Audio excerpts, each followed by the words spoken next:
দেখেন, আমি বেশ কয়েকদিন থেকে বলে আসতেছি যে ভারতের পররাষ্ট্রনীতিতে এখন যে দুরবস্থা চলতেছে, ভারত অনেকটাই একঘরে হয়ে গেছে। এবং ভারতের পররাষ্ট্রনীতি বলা হচ্ছে যে একদম ইসরায়েল কেন্দ্রিক, মানে ইসরায়েলই ভারতের পররাষ্ট্রনীতি নির্ধারণ করতেছে। ভারতের প্রধানমন্ত্রী তো এই যে এই ইরানে যে যুদ্ধটা শুরু হইলো তার মাত্র 2 দিন আগে সফরে গেছিল হচ্ছে ইসরায়েলে ভারতের প্রধানমন্ত্রী। সেখানে যেহেতু সে বলে আসছে ইসরায়েল আমাদের ফাদারল্যান্ড, আর মাদারল্যান্ড হচ্ছে ইন্ডিয়া, মানে হচ্ছে ইন্ডিয়ার মানে বাবার ভূমি হচ্ছে ইসরায়েল, আর ইন্ডিয়া নিজে হচ্ছে মাতৃভূমি। এই পর্যায়ে সম্মান দিয়ে আসছে। এবং ইরানের সাথে সেই ভারতের সম্পর্ক হাজার বছরের ইতিহাসের, সেই সম্পর্ককে 2 পয়সার না দাম দিয়ে ইসরায়েলের পক্ষ নিচ্ছে যুদ্ধে। এবং আমেরিকার পক্ষ তো নিচ্ছেই। দেখেন, ট্রাম্প যখন ক্ষমতায় আসছে, এই যে ট্রাম্প যে গত বছর ফেব্রুয়ারি মাসে ক্ষমতায় আসলো, আর আজকে যে 2026, এই যে প্রায় 18-19 মাস, এই 18-19 মাসে ট্রাম্প তো বিভিন্ন দেশের বিভিন্ন প্রেসিডেন্ট বা প্রধানদেরকে অপমান করে অনেক কথা বলছে। তবে যাদেরকে যেই অপমানই করুক, আমার মনে হয় যে গত 18 মাসে ট্রাম্প ভারতের প্রধানমন্ত্রীকে জাস্ট 2 গালে 2টা করে জুতা প্রতি সপ্তাহে রেগুলার মারছে। মানে এতটা অপমান এই ট্রাম্প আমার মনে হয় পৃথিবীর অন্য কোনো দেশের একটা দেশকেও করে নাই যতটা অপমান করছে হচ্ছে ভারতকে। প্রতি 7 দিন 10 দিন পর পর কোনো একটা কারণ দেখায়, প্রথমে শুরু করে মোদি আমার খুব ভালো ফ্রেন্ড বলেই একটা অপমান। মানে ওই যে বলে না যে এই বন্ধু এদিকে আয়, যেই কাছে আসলো ঠাস ঠাস 2 গালে 2টা চর। একে সেম কাজ করছে হচ্ছে ভারতের সাথে, ভারতের প্রধানমন্ত্রী নরেন্দ্র মোদীর সাথে। এবং এত জুতার বাড়ি খাওয়ার পরেও নরেন্দ্র মোদীর মুখ দিয়ে একদিন কোনো আমেরিকার এইসব বিষয় নিয়ে একটা টু শব্দ করেনি। দেখেন রিসেন্টলি গত 2 দিনে কি হয়েছে এই বিষয়টা দেখেন। সেটা হচ্ছে আমেরিকা তো ভারতের তো এখন একদম জিগরি বন্ধু ইসরায়েল। ইসরায়েল যা বলবে, ডাইনে যেতে বলে ডাইনে যাবে, বাঁয়ে যেতে বলে বাঁয়ে যাবে। তারপরে আমেরিকা সারা দিন নরেন্দ্র মোদী এবং ইন্ডিয়াকে জুতার বাড়ি, ইন্ডিয়ার জনগণকে এত বিশ্রী ভাষায় অপমান করার পরেও আমেরিকা আমেরিকা আমেরিকা, সেই আমেরিকা কি করছে? আমেরিকা ওমান সাগরে ইন্ডিয়ার 3টা তেলবাহী জাহাজকে ডুবাই দিছে, হামলা চালাইছে। এর মধ্যে এমটি মার্ভেক্স, এখানে সরাসরি হামলা চালাইছে হচ্ছে ইউএস নেভি। এটা জানাইছে কিন্তু ইউএস সেন্ট্রাল কমান্ড থেকে এটা জানাইছে। এখানে কিন্তু 24 জন ভারতীয় নাগরিক ছিল এই জাহাজে, তাদেরকে ওমান উদ্ধার করছে।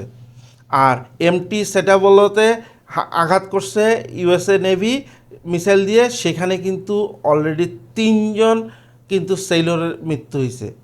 এবং বাকি 20 জনের অধিককে কিন্তু ওমান এসে রেস্কিউ করছে। এছাড়া হচ্ছে জালভের নামের একটা শিপ, সেই শিপও আঘাত করছে হচ্ছে আমেরিকার মিসাইল, সেখানে 20 জনের মতন ক্রিউ ছিল, তাদেরকে আবার সেভ করছে হচ্ছে ওমান। দেখেন কি দুর্বিষহ এবং কি একাকিত্ব ভারতের পররাষ্ট্র অবস্থা, পররাষ্ট্রিক সম্পর্ক, আন্তর্জাতিক সম্পর্কগুলো।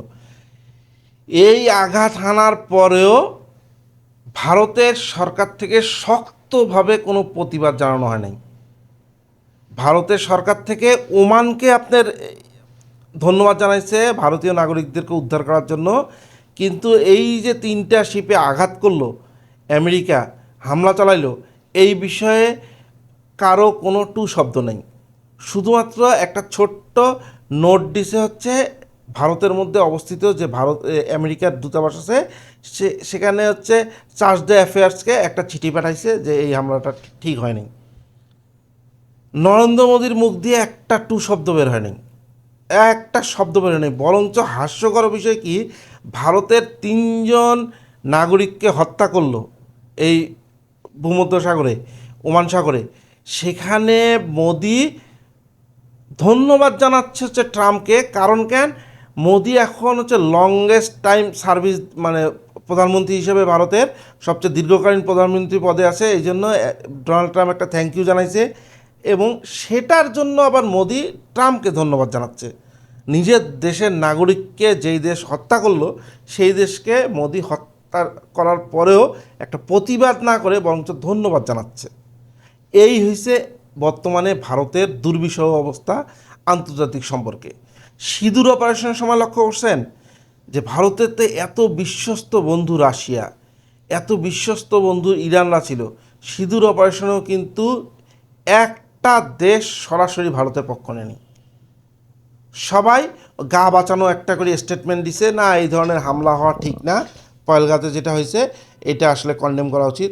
কে হামলা চালাইছে? পাকিস্তানের বিরুদ্ধে সরাসরি একটা দেশ একটা শব্দ উচ্চারণ নেয়। এবং সবচেয়ে বড় কথা, ব্রিক্স, সাংহাই কর্পোরেশন, এগুলো যেগুলো হচ্ছে ধরেন সংগঠনের সাথে ভারতও জড়িত, সেই সব সংগঠন থেকেও কিন্তু পাকিস্তানের বিরুদ্ধে একটা শব্দ উচ্চারণ করাইতে পারে নাই ভারত। এই হচ্ছে ভারতের বর্তমান পররাষ্ট্র ও যে সম্পর্ক, সেই সম্পর্ক। এবং ভারতের আশেপাশে যে আমরা ছোট দেশগুলো আছি, বাংলাদেশ, শ্রীলঙ্কা, নেপাল, মালদ্বীপ, এদের সাথেও সম্পর্ক নষ্ট হয়ে গেছে। পাকিস্তানের সঙ্গে তো আগে থেকেই সম্পর্ক খারাপ। চায়না এসে দখল করে আসতেছে অরুণাচল, দোকলাম, এই অঞ্চলগুলো দখল করে আছে, গিলগিট পাকিস্তান, এই অঞ্চলগুলো দখল করে আছে। একটা শব্দ উচ্চারণ করে না মোদি চায়নার বিরুদ্ধে, ভয়। আর আমেরিকার কথা তো কী বললাম, শুরুতেই বললাম যে লাগাতার অপমান করে যাচ্ছে, কিন্তু কোনো ধরনের শব্দ নেই। এই গত 3 দিনে 3টা জাহাজের উপর হামলা চালিয়েছে সরাসরি আমেরিকা, জেনে বুঝে। এবং সেনকম থেকে কিন্তু ভিডিও প্রকাশ করছে যে ইন্ডিয়ার শিপের মধ্যে হামলা চালানো হচ্ছে, আমেরিকার নেভি হামলা চালাচ্ছে। এই বিষয়ে মোদি কোনো কথা নেই। তা এই নিজের দেশের নাগরিককে হত্যা করতেছে সে, বরঞ্চ তার যে দীর্ঘকালীন সে প্রধানমন্ত্রী, সেটার জন্য যে ট্রাম্প শুভেচ্ছা জানাইছে, সেই শুভেচ্ছার বিনিময়ে সে রিটুইট করে ট্রাম্পকে ধন্যবাদ জানাচ্ছে।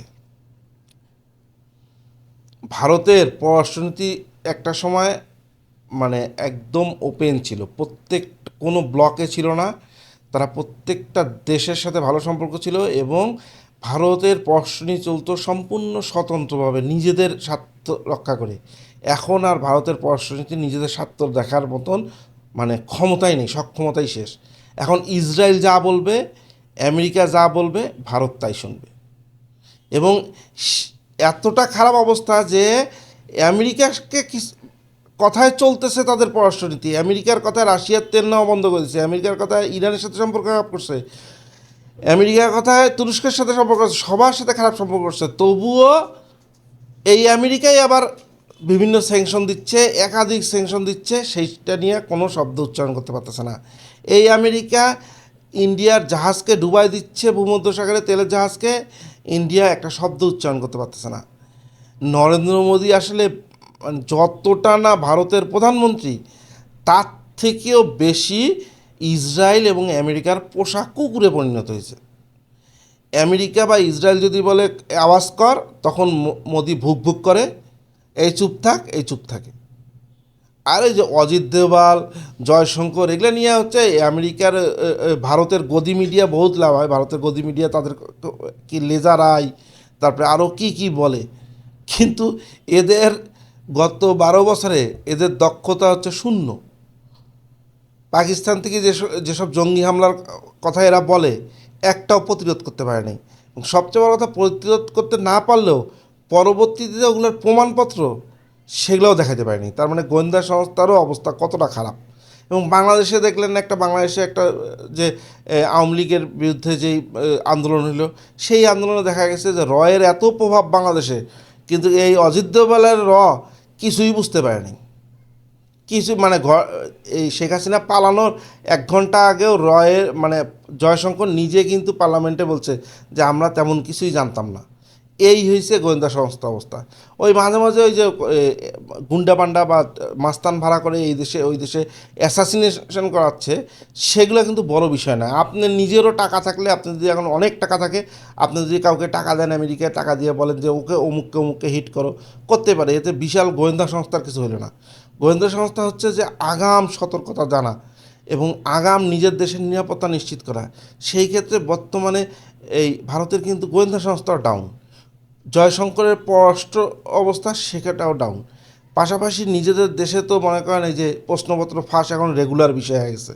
মানে ইন্ডিয়াতে এখন টাকা পয়সা হলেই ইন্ডিয়ার আইপিএস ইউপিএস সব কিছুতে ভালো করা যায়। তো 12 বছরে যে লংগেস্ট মোদি ক্ষমতায় থাকলো, এইটা ইন্ডিয়াকে ওই বিজেপি সরকার আসার আগে মনমোহন সিং যেখানে রেখে গেছে সেখান থেকে বরঞ্চ ব্যাকফুটে গেছে। এবং ভারতে এখনও যে টুকটাক ভালো জিনিসগুলো হয়, যেই ভালো খবরগুলো পান, যেই ওদের জিডিপি গ্রোথগুলো দেখেন, এগুলো মূলত মনমোহন সিংয়ের প্ল্যানে করা। তখনকার সময় এগুলো শুরু হয়েছে, সেটার সুফল এখন ভোগ করতেছে। আর নাহলে আরও আগে ধসে যেত এদের অর্থনীতি। মানে ইসরায়েলের এত পোষা কুকুরে পরিণত হয়েছে এদের, মানে এদেরকে দেখলে এখন পাবলিক হাসে। ভারতের পররাষ্ট্রনীতি এখন হাস্যকর অবস্থাতে পরিণত হয়েছে।